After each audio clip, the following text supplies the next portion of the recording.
Welcome to Breaking Barriers, where we delve into the realms of health and performance. I'm your host, Neil Bester, and in each episode, we embark on a journey of conversation with diverse individuals in the health and performance space. From experts pushing the boundaries of science to everyday athletes sharing their inspiring stories. Join me as we explore the keys to unlocking your full potential. Okay, cool.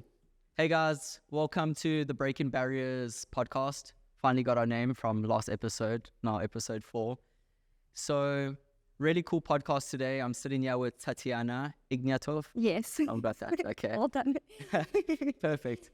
So I'm sitting down here with Tatiana. She's an 8 times world champion dancer, 17-year-old athlete, just that everyday athlete encompassing everything. She's got a lot of credentials to her name, is now qualifying as the youngest dance teacher in the country. And I've been training her for the last 4 years. We've had a little bit of a spell where she wasn't training, but she came to me when she was 14 years old. She's now 17, turning 18 in a few days' time. And it's been a really cool journey, the little bit that I've seen. So I'm just going to be speaking to her today and just find out the whole journey from where she started, her day-to-day, what she does, the barriers she's facing, trying to break down, where she sees herself going, and just learning a little bit more about Tatiana. So, hope I nailed that. So Welcome. good to be here. No, awesome. So, Tats, straight into it. Podcasts, I've been influenced by a lot of people.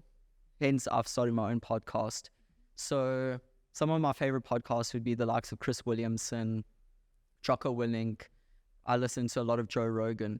What podcasts do you listen to? Are there people that motivate you? Well, there's this one woman that her name's Rachel Delon. Okay. And she inspires me because she has a business called Move With Us. Okay. So she has many businesses, actually. She owns a gym in Australia. She has a podcast that I listen to on a daily jog. She trains people personally, and she's constantly influencing young women on Instagram, showing us the reality of a woman training and not just the pretentious picture on Instagram saying, this is how I look all the time, you know? So she kind of lowers the standards for everyone to show us that it's okay to sometimes fall. It's okay sometimes not to be yourself. So I listen to her podcasts, which motivate me to look up to her and see how she runs businesses as a woman, you know? No, that's awesome. So now that I know that, tell me, the whole dancing career, what age did you start? The whole journey, could you give me like a timeline and just break down and then... Okay, I'll keep the long story short. So I was 4 years old and Lady Gaga was on the TV and I was dancing in front of the TV and my mom thought, okay, there's a dance studio around the corner. She needs an extra curriculum, to do after school. So she took me to a disco dance studio, and that's how I actually started. And I started competing at the age of 6. Luckily, I started winning from the day I started competing, you know. And it did get a little bit tough because I would have to take the losing difficult because I was so used to winning. So every time I lost, it would be a big downfall for me. But eventually, I learned how to lose, which kept me humble at the same time. And then I went to a world championship at the age of 7 for freestyle, and I came vice world champion. And then I went to another world championship that exact same year. At the age of 7, I was competing against 12-year-olds. And I remember I placed 29th. And for me, that was already an achievement to be on that stage. I was privileged, my first international competition with another dance style, which was leading more towards the contemporary. And I remember sitting on that chair in this auditorium the whole day. I would literally just sit and sponge in all that information and all those dances that I was just watching. I got back to South Africa and I said to my parents that this is what I want. That inspired me so much. And I think just coming back from that international competition was an eye-opener and also kind of opened my parents' eyes, saying, okay, it was worth sending her at the age of 7 to her first international dance competition, you know? And then at the age of 10, I went to another international competition. So I just kept getting more serious and more serious as it went along the line. It wasn't like from the first day saying, this is what I'm going to do forever, you know? And I won 3 world titles at the age of 10 in 1 year. So I won in the show dance category, in a jazz category, and in a contemporary category. The next year I went and I defeated my title. So I just wanted to go and defend every title. Age of 12, defended again, and I hit a big downfall at the age of 13. that year I said to myself, I want to try everything on my own. So I trained myself, I choreographed my own piece, and I didn't make a final. So it really got to me. You know, obviously, as a champion in previous years, everyone's eyes are on you. So to not even make a final was a little bit heartbreaking, you know, for me. But in any case, then lockdown hit. Age of 17 came. I turned 16, sorry. And I said to my parents, this is my last year. I want to just go and rock it. And I won. So it was kind of a good way to end off competing. Yeah. So that's a short story. So, yeah, the long story into short. That's awesome. So just to give the viewers an understanding, there's a lot of dance forms. What is your category of dancing? Is it ballet, tap dance? Okay. What is? So my main style would be contemporary. But as a dancer, the more versatile you are, the more respect you have from others, because if you get a job, you can do anything they ask you. And like weight training, running helps weight training, mobility helps weight training. It's exactly the same with dancing. So my ballet would basically be the foundation, the building blocks of contemporary. Jazz would be incorporated into a piece as well. So it's actually not really very specific. It's more about how versatile you can show that you are in the 2 minutes that you have on the stage, but obviously not overriding the style, if that makes sense. So a good ratio between each style would be really good. But my main style is contemporary. Yeah. Contemporary. Part of this podcast, what's so cool is not a lot of people know that I actually danced for about 8 to 10 years.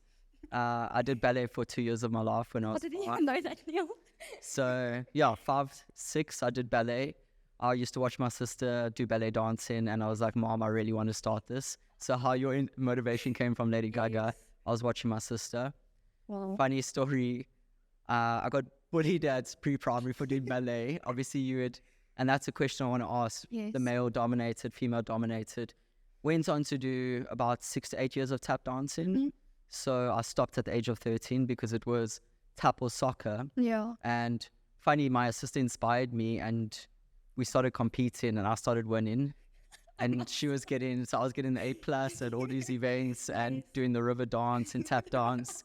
And I'm surprised I haven't told you, even though I've trained you for so long. But dancing came to an end when I turned 13, because it's, like I said, was football or it was dancing. My regrets, I honestly think I should have carried on with dancing, because later on, We could have been Joe literally, and I would have had bigger legs, more defined. and calves. The calves, I would have found them in the dikes. But back then, we're talking, I was 5, 6. That's 21 years ago. Yeah. Turning 28 this year. It was a stigma, very female dominated. I was one of the only boys being part of the industry. Obviously, you 10 years younger than me. Yeah. When you started your dance journey, what was it like? Females, guys? Has it been a very female-dominated sport? Honestly, yes. And through the years, it's actually been growing. Obviously, the male section has now increased from, let's say, about 5 to 25.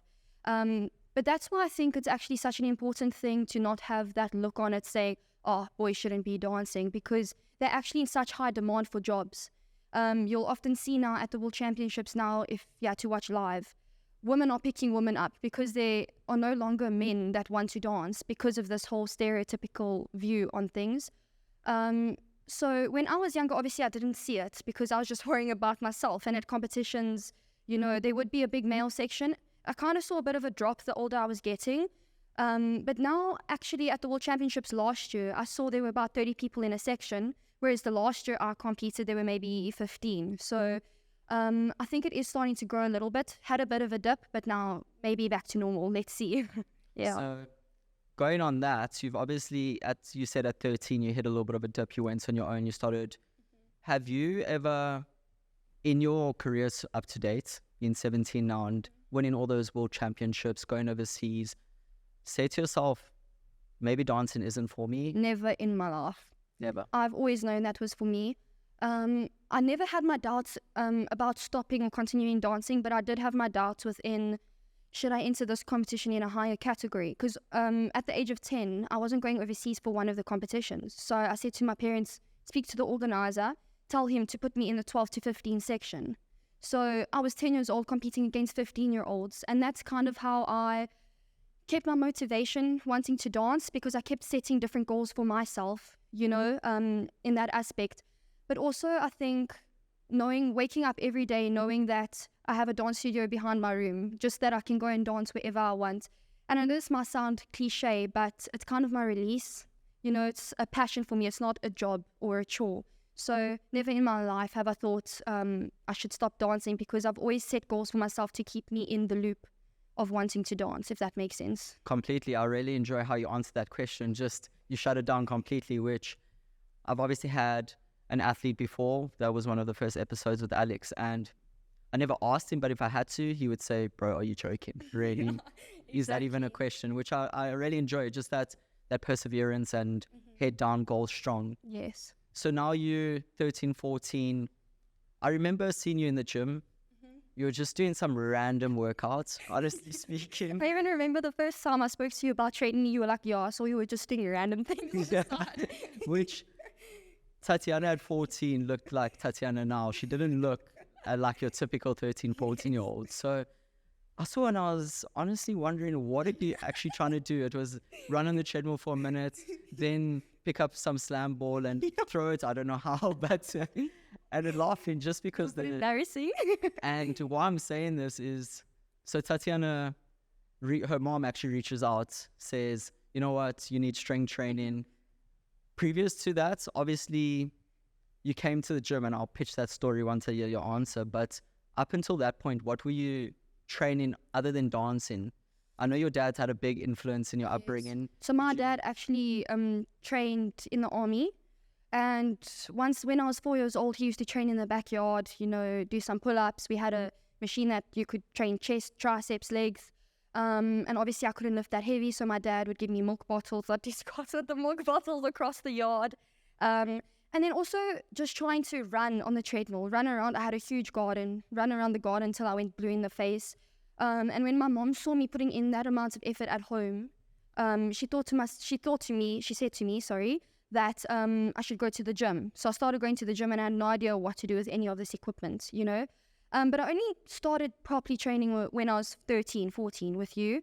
But before that, it was more just maybe once a week, or when I was bored, I would train like that.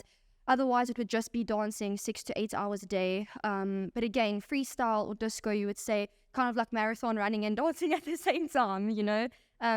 So that's where I got my fitness from. Proper strength training was only when I started with you. What's so awesome about that, and why I asked that, is that with strength training, I remember your first session with me. I was like, have you squatted with the bar? And you started it, and it was honestly textbook technique. Yes.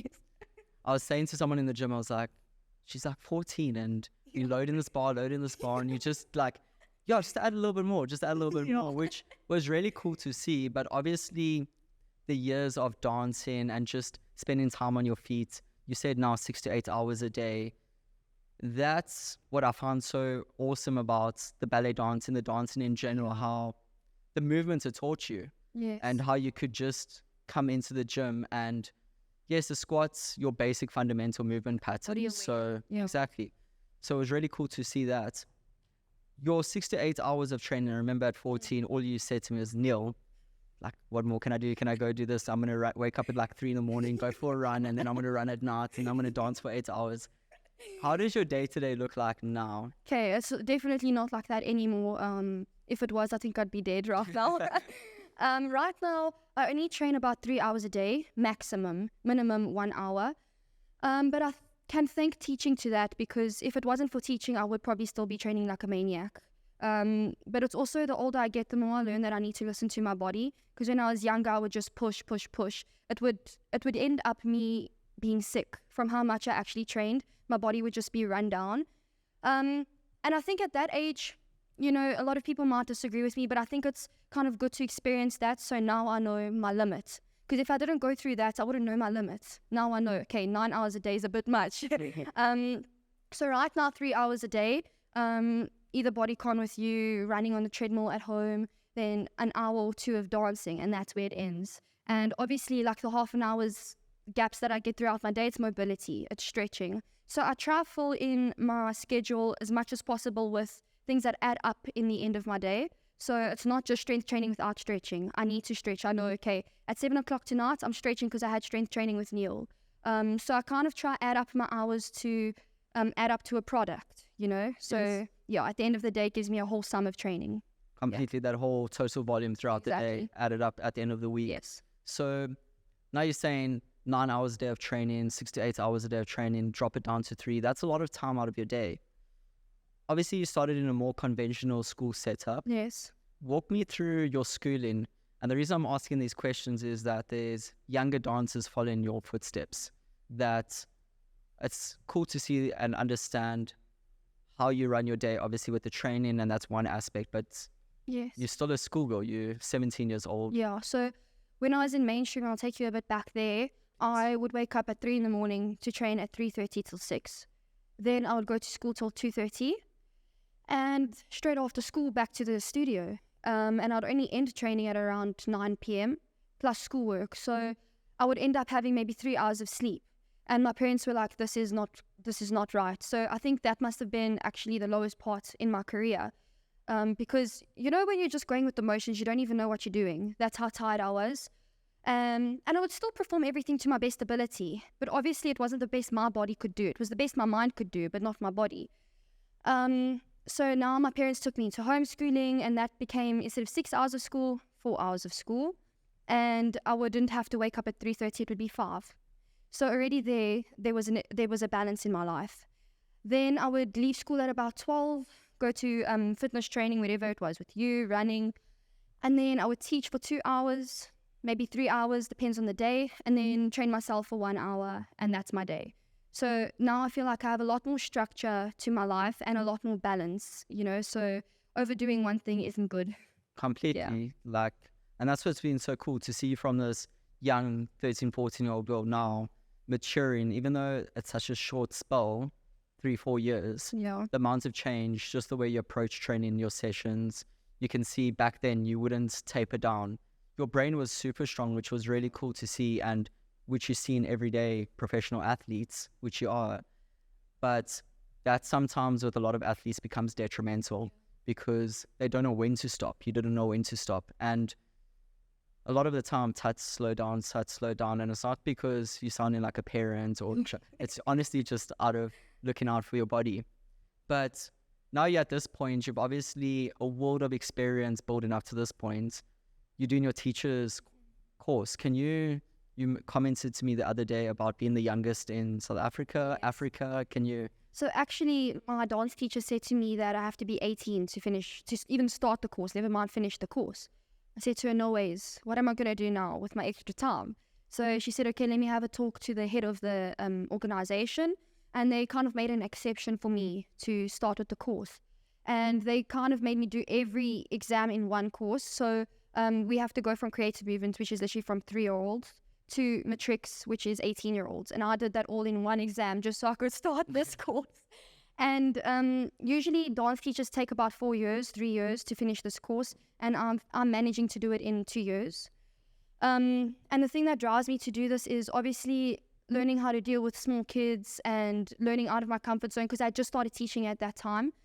So I thought, okay, this would help me learn new ways of teaching, new techniques as well.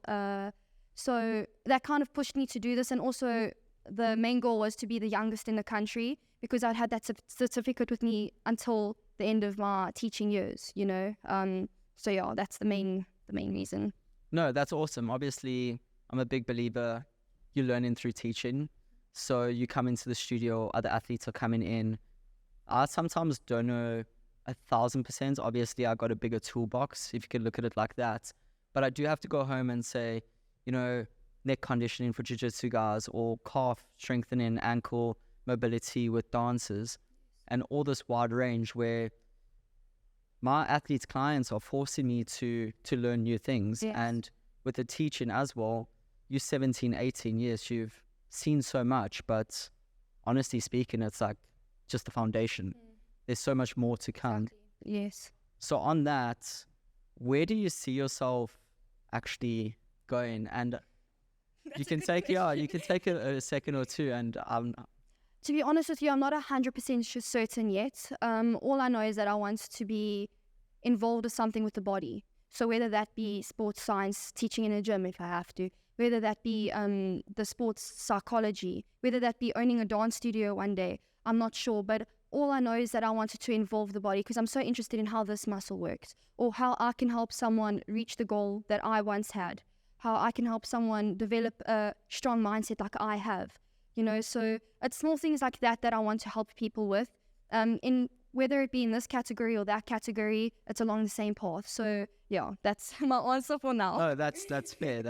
You're gonna look back at it one day and then say, wow. Like I remember also the first place I wrote, they gave you goals and objectives. I started working at a gym, picking up weights, and I said under my goals, I want to qualify as a biokineticist, which is rehabilitation. Yes. Now I own my own gym, train the athletes. So I was kind of undershooting, which you tend to do when you're younger because you limit yourself. Of course, you're afraid. Exactly. Like you don't know exactly the route. You're a little bit anxious. Yeah. You don't actually know the whole setup. But obviously you're getting all that understanding of you.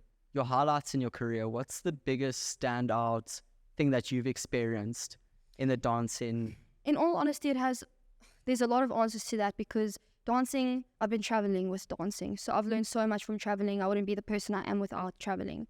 It's taught me dedication. You know, motivation can only take you so far. Some days you wake up not motivated to do anything.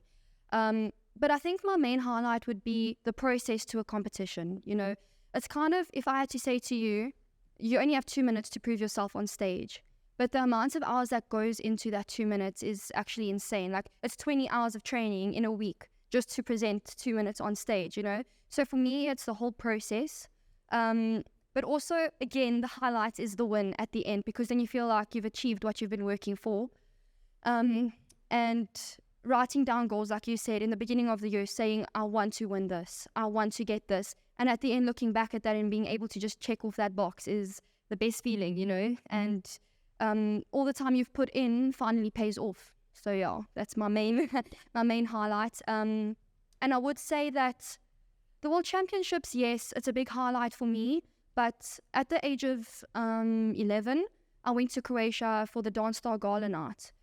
And they don't usually pick people, soloists, to perform in the gala night. And let alone juniors, I was picked. So they usually pick senior teams that have 30 in a dance together. They have 7 people in a dance, never a soloist. So my mom got a message from the organizer saying, your daughter was selected. So already I was over the moon. I'm 11 years old, a soloist, the rarest occasion.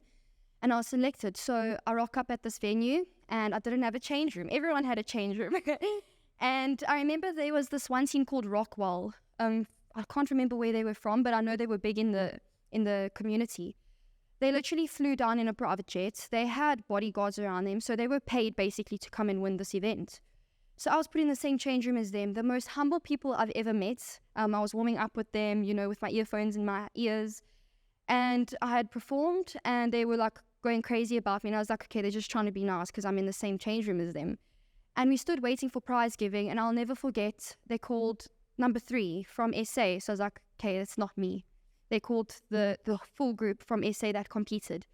Then they said number 2 from Rockwell. So everyone thought they were going to win. They were basically paid to win. So I thought, yo, okay, no chance for me. And then they called me as the winner. And I'll never forget the feeling walking up in the crowd with 6,000 people. Me, this little midget. I didn't know what to do with myself. Sorry, I had to put it in there. You opened it up. And you know, to bow in front of 6,000 people, like everyone cheering you on so loud that you can't even hear your own thoughts. And they made me speak with a microphone in front of 6,000 people. And at the end of the day, everyone literally went on their knees and started bowing down to me. And I think that for me was a highlight because I went there with no expectations. Usually I say I'm going to win it, and I try and achieve that. Whereas with this, I was like, okay, I'm just going to Croatia. It's going to be fun, beach parties, you know. And so it was a big highlight. Even my mother was shocked. I just saw her in the audience like this. I was like, what? That's my daughter. And ever since then, I think it's also helped me create connections through the community. And I must say that's my biggest highlight.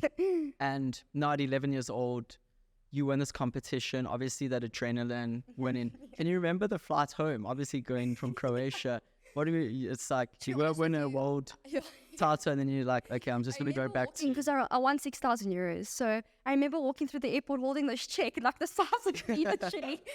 And I was very humbled. My parents always taught me to remain humble no matter what. So I'd make my mother carry my trophies for me because you can't put them in your luggage. So my mother would be carrying the trophies for me, and everyone would be just staring at me in the airport. So I literally felt like a celebrity, even though no one knew what it was. Yeah. Your mom just bought you a few trophies. Exactly. Like... And I was actually really knacked when I was in the plane. So I was tiny. I would sleep on the floor by everyone's feet. And I remember the night before the gala, I was in a music video. So Justin Timberlake's choreographer actually came to Croatia to do a music video with us. And literally at 2 o'clock in the morning, I was the youngest. We were still recording this music video. And I just kept thinking to myself, oh my God, I've got this gala night tomorrow night. That's what I actually came here for, and I'm busy doing a music video. Yeah. But I remember just sitting in that plane and saying to my mother, it was all worth it. You and Dad didn't waste any time, any money. It was worth it. And she just looked at me and she says, for you, anything is worth it because you work hard. And that made me realize that hard work can take you anywhere. You can have the talent and all of that, but if you don't work hard, you've got nothing. You know what I mean? So ever since then, that's also driven me to just do better and better. That's all I can say. No, that's awesome. Yeah. Hard work does definitely work. And Yes. obviously, like you said, setting those goals, head down, razor sharp focus, which the trajectory so far watching is amazing. That's why it's exciting to see from now, what's that next step, what's that next barrier, the next thing that you're going to climb. And take me now, you said Justin Timberlake, obviously these big groups and stuff. What music currently inspires you? What dancers in the industry, what inspires you currently at the moment? Okay, so with regards to dancers, I kind of look at all dancers because I can learn something from you that's done ballet for 3 years. You know what I mean? So I try just look at someone and think, what do they have that I don't have, no matter what level you're on, because I believe that you can learn something from anyone. And I just try to be a sponge while watching that person. But I must say that right now I look up to choreographers because that's where I want to be one day with dancing, regards to dancing. So it's not that I look at someone specific, I look at it as a broad spectrum because I feel like I can take something from everyone. And when it comes to music, everything, literally everything, because I'll look at opera and I think I've never danced to opera and no one else has really done it, so I must do it, you know. Rap, if I have to improvise to rap, I need to improvise to opera, you know. So it's kind of like being at two extremes, being able to put yourself in any situation. But also I love all music, so yeah, that's the main. And then obviously your style of dancing, very emotional.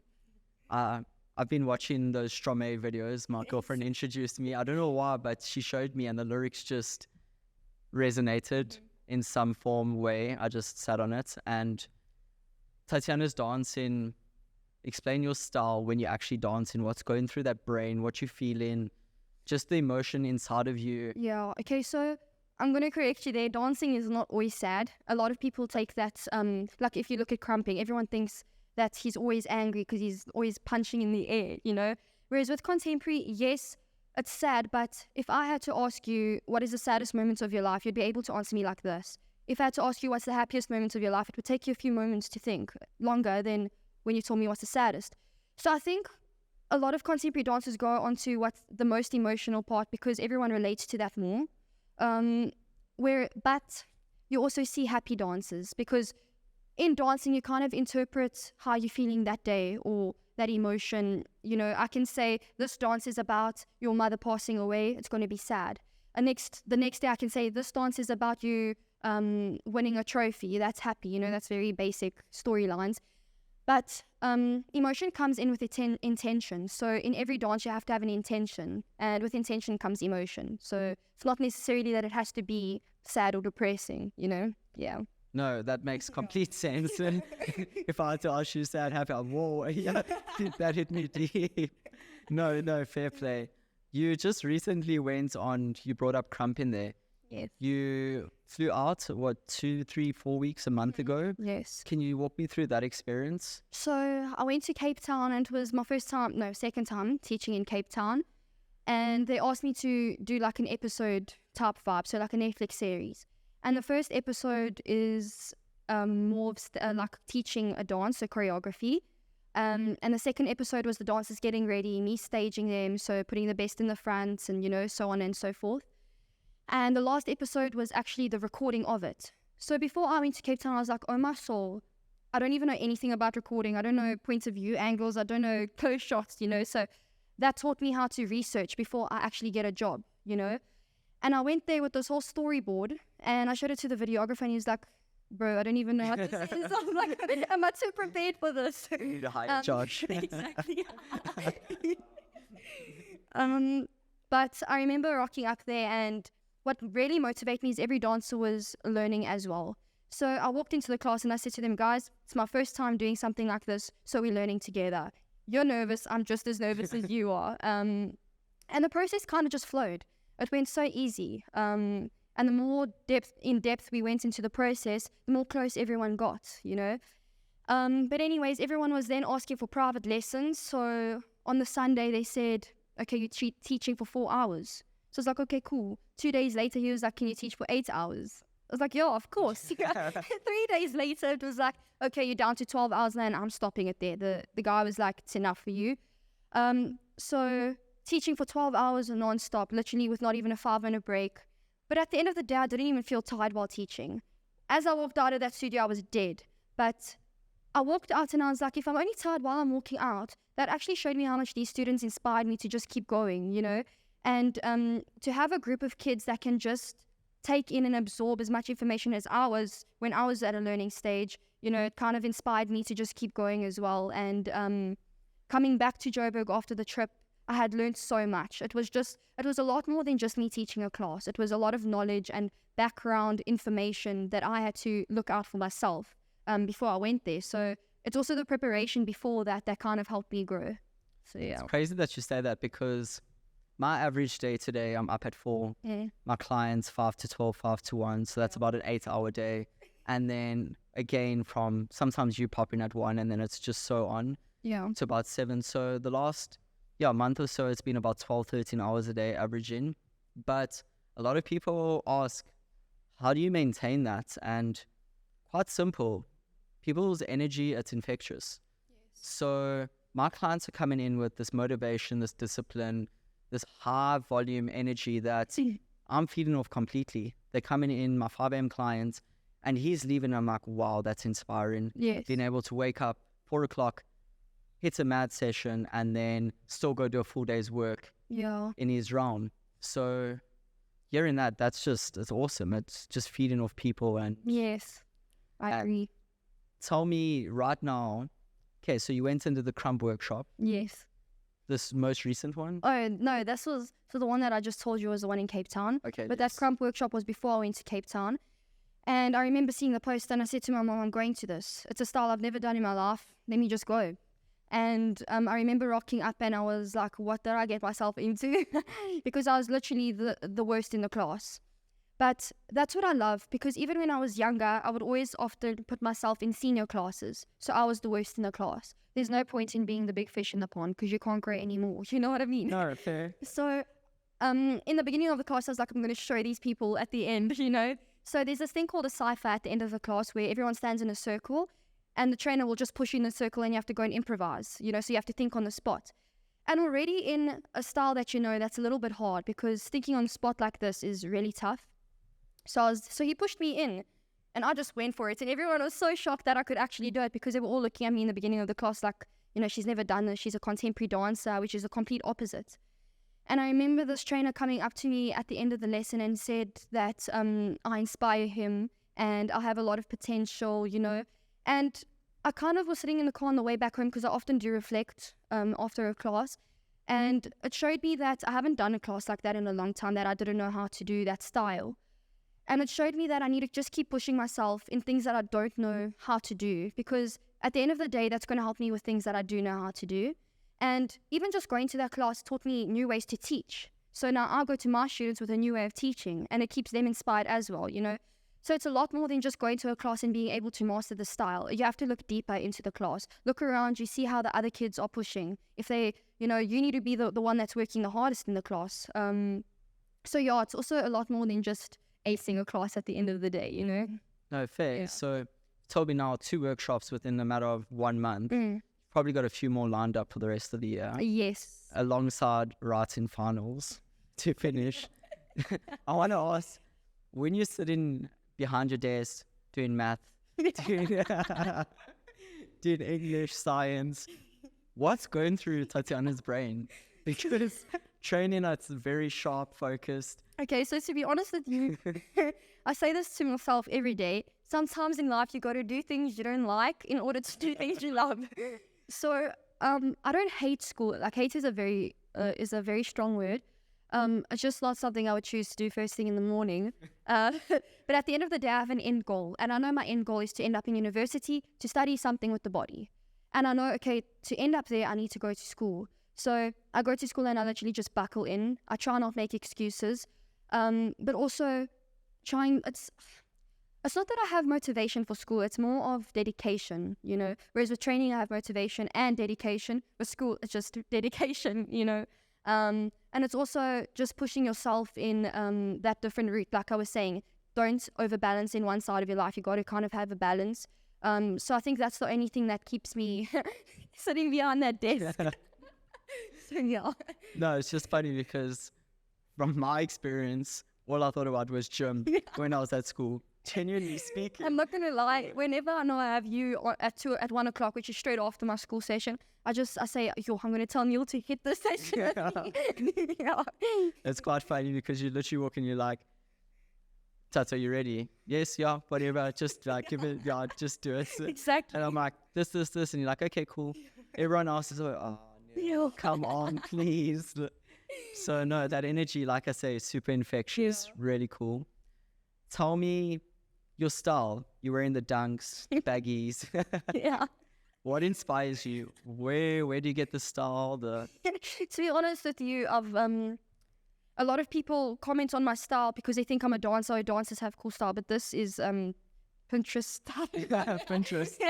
So I was kind of experimenting when I was younger. I didn't know if I wanted to be like that soft girl vibe, like dresses. Tried that for a bit. No. So I don't know. I kind of just fell into this trap of being like street vibe. And I also think it's comfortable, you know. I think when it comes to giant jeans and leather pants or a dress, for me it's just comfy and the style comes along with it. But if I had to dress like this in the olden day, obviously it wouldn't suit. So I think it's also just what goes with the trend, to be honest with you. Yeah. And going to Europe, seeing what they wear inspires me. Come here with different things. You know, things that people don't wear, which it makes me feel really cool, you know.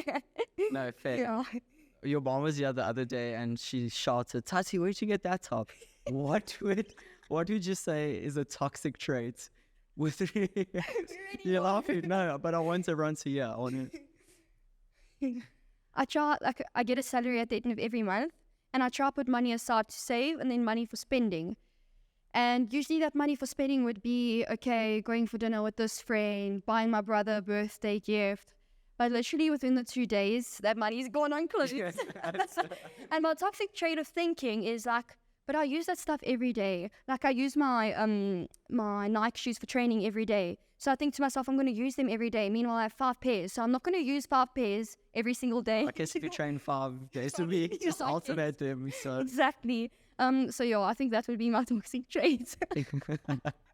It's a laugh. You said now you're earning a salary. You told me something the other day, which I respect completely, that a mother was asking you, do you do your own invoices? Yep. So now you're 17. The typical 17-year-old is not invoicing clients out, flying to Cape Town, doing workshops. Talk to me business-wise. I spoke to you about the rich dad, poor dad analogy, where you got your rich dad, your poor dad. Who's taught you to be savvy, to save, to invoice, to build that brand and just so obviously with business, you also have to have a business mind. And I'm not going to say I have that because I really know nothing about business at the moment. So I know literally that much of the spectrum. But I'm going to start with traveling because traveling has taught me how to deal with different people. So with business, you can immediately tell, you know, sometimes obviously it's stabbed in the back, but traveling has taught me how to be mature in that way. So I see how this group, I don't know if you know MTP, when I went to Slovenia for those workshops. Yes. And I would see how they run their whole thing because I would be from South Africa, so they would usually host me. And I'd see how they kind of talk amongst themselves about business. But But as well as my parents, they've kind of been a very good guide, and my dad's a businessman. So I see how he treats people, and he's got a very, very strong personality. But my mom kind of brings that soft side in, you know, because it's not just good to be strong, strong, strong. You kind of have to have the balance again. You know, you have to give back, like you told me. You have to give back in order to receive. So my dad has taught me kind of how to save money, open this account instead of that account. My mom has taught me the invoices. And ever since then, she taught me one day, and ever since then, I was like, I'm doing it myself, you know. And with regards to like how much you're going to charge for this and how much you're going to charge for that, I've learned that through my mentors in dancing. So I'd be like, when you teach a open class, how much do you charge? And they'd tell me this much. So I would know, okay, this mentor is a doctor in movement, so I can't charge that much because I don't have that much experience or that much qualification behind my backside, you know. So it kind of comes down to also figuring things out for yourself, not just listening to what everyone else has to say. Yeah. So. Okay, no, that's complete. And you say you know this much about business, but you just pointed out you actually know quite a bit. You have a product, you sell it, you invoice it, and you learn in without even realizing that all those small things, the experiences that you take for granted, that common knowledge is actually business sense. It's been business savvy. Exactly. It's been honestly respectful to yourself, your time, saying, I'm going out, I'm charging for my time because I've harnessed the skill over X amount of years. Yeah. A lot of what I struggled with in the beginning of my career was I just love training. So the buddies would say, can we train with you? I'm like, sure, yeah. Yes. How much? No, man, it's fine. We're just training together. And opening a gym, it doesn't work like that. You obviously got rent, expenses. And so your skill, it's your business, your brand.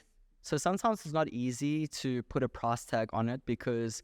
Yeah, I get that. No, I struggled with that in the beginning, yes. Like you have this amazing skill, like you said, you 8 times world champion dancer, your youngest teacher in South Africa will going to be getting with that qualification. So it does become tricky understanding what you're worth and putting it out there, because if you yourself don't understand it, people are going to take you for a ride. And I also think there's also a thing about not overselling yourself but not underselling yourself either. So trying to find that middle ground is very tough, you know.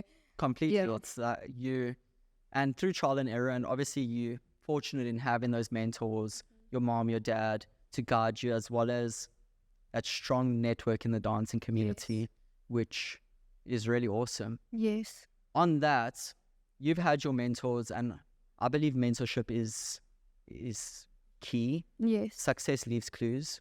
I read that quote a few months ago, and it's completely true.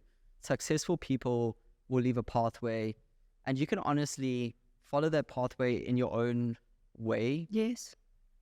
What are you doing now? You've had your mentors, you're still going to have your mentors. Yep. In the training side, I would consider myself as almost a mentor. Definitely, but yes. What are you doing for the younger dance generation? So a lot of them obviously train with my previous dance teachers, but not a lot of those dance teachers are young enough anymore to dance. So I'll go overseas and take dance classes, and what I try to do is come back with that information, because obviously we're a little bit behind here, we're so far, and we're not in the loop like they are.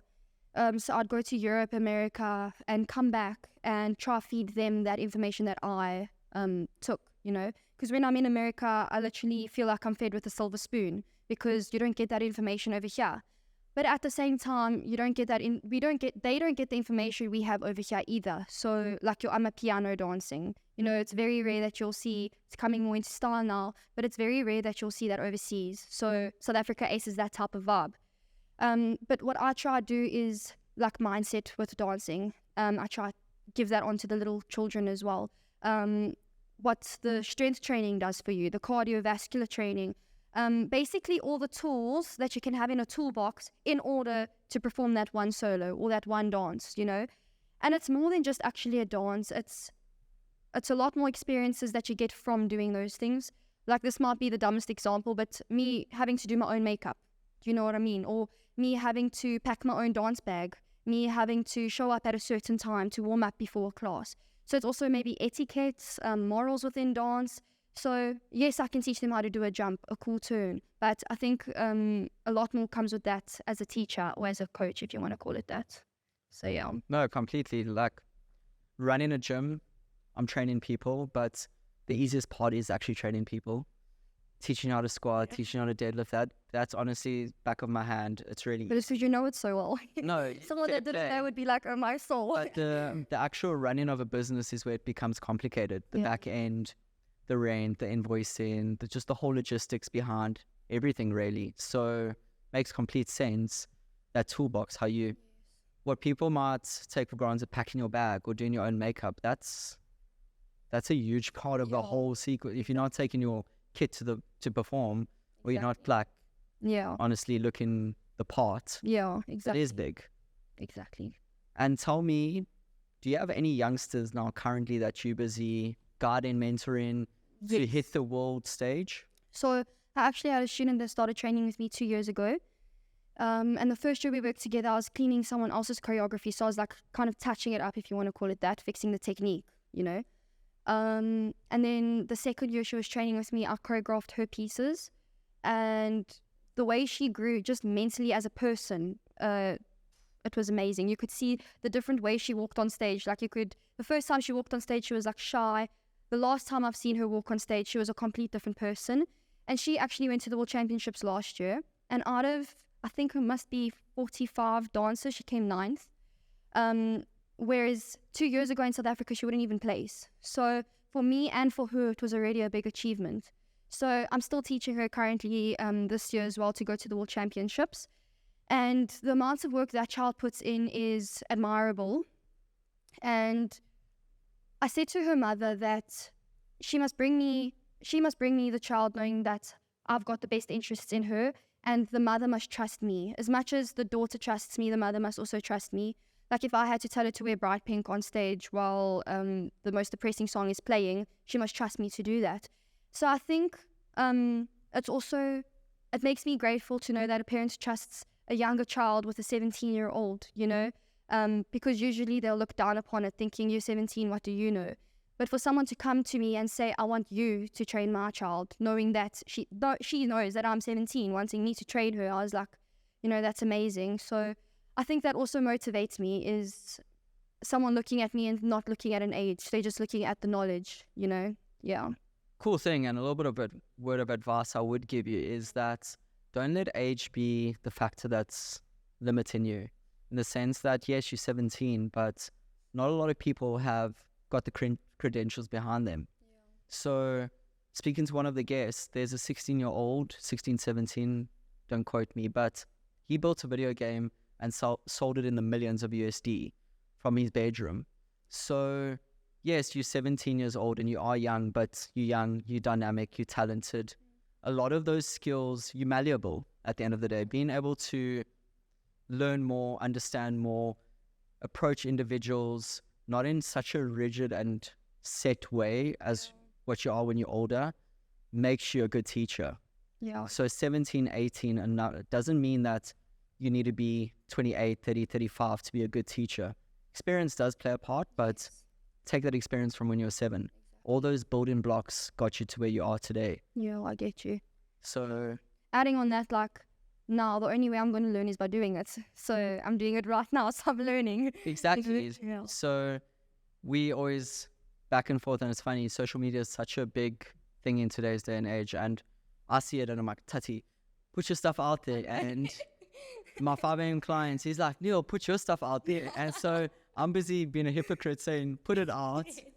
I'm not putting it out. So yes. No, it's like, for instance, I'm sure you've seen Natalia, she won one of the Grammys. Yes. A little bit on that. Talk to me about her dance style, just that whole dance, the water. What are your thoughts, views, opinions? I like to see when a singer can also perform on stage at the same time. So I love the fact that she doesn't just stand there and sing, you know. I love the fact that she interacts with the audience and the fact that she dances with her backup dancers, you know. So she's kind of bringing them part of the performance. It's not like they kind of in the back under the seat type of vibes, you know. So that's one thing I must appreciate with Tyler. And I honestly think she's beautiful and amazing.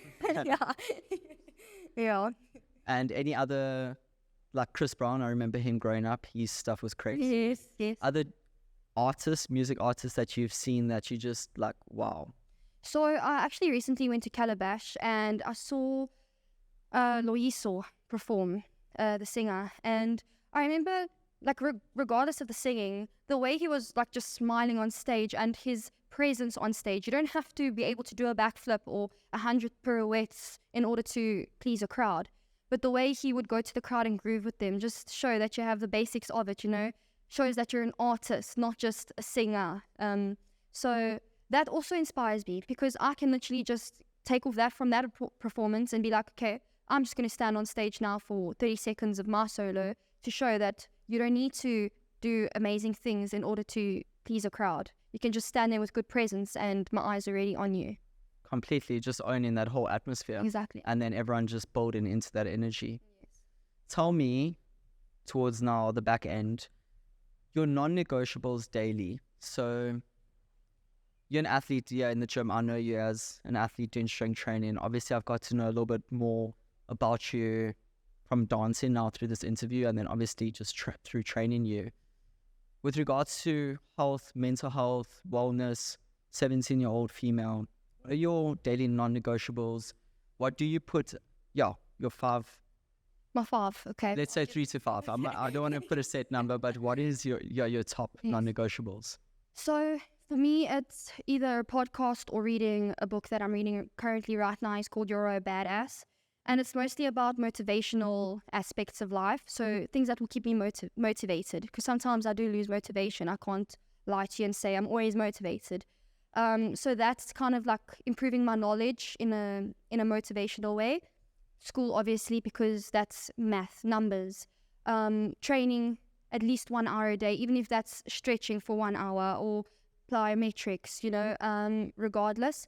And also feeding my body enough, because there's a lot of times where I'm so busy that I forget to eat. And by the end of the day, I'm screwed. The next day I wake up, I'm so stiff.